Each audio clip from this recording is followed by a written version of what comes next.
Good morning, welcome to Headline Focus here live on Core Politics with me, Rob Double. It is Tuesday the 20th of February 2018. Let's have a look at what's making the political news today. So to start with, David Davis is back on the road to Brexit. He's doing his ministerial speech about his vision of Brexit in Austria today. Now, the key things which have been reported as what he's going to say a little later on, he's hoping to reassure Europe that Britain will not undercut the continent by rolling back regulations after Brexit. And similarly, he will back President Macron's call, which he made at the Davos summit, for establishing global standards on labour issues, tax issues, product standards and more. And now this whole idea of Brexit not being a mechanism for massive deregulation actually is strongly in support of public opinion. A IPPR opinion poll finds that there is very little public appetite for Brexit achieving any form of deregulation, specifically in stuff like emissions, environmental concerns, consumer rights, stuff like this. So government policy fitting with public opinion in this area.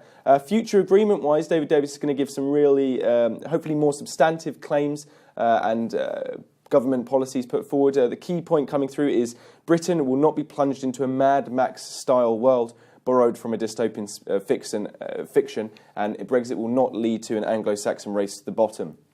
By that he means obviously racing to the bottom of regulations and indeed tax as well. He's going to request for a close, even-handed cooperation between regulatory authorities in the UK and the EU to underpin a post-Brexit deal.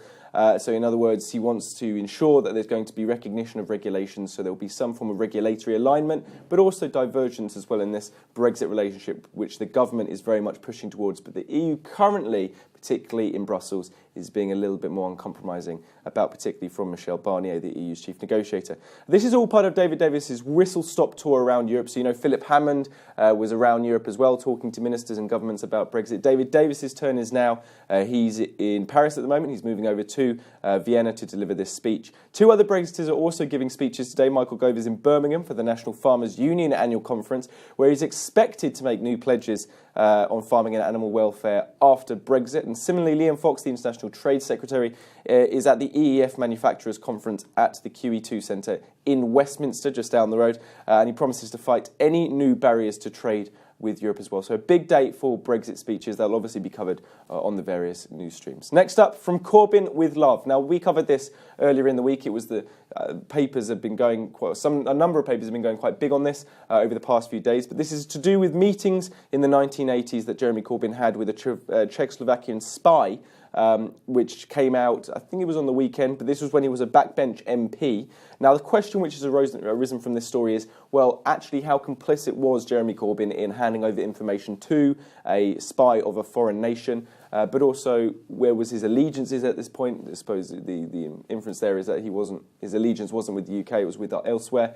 And also, how severe was this, and how much did he really know about the relationship he was having and the meetings he was having? So what we can tell you from coming out in today's papers that the Mail and the Sun reporters have another document from Jan Sarkowski, who's the spy who claims to have met Jeremy Corbyn from 1986.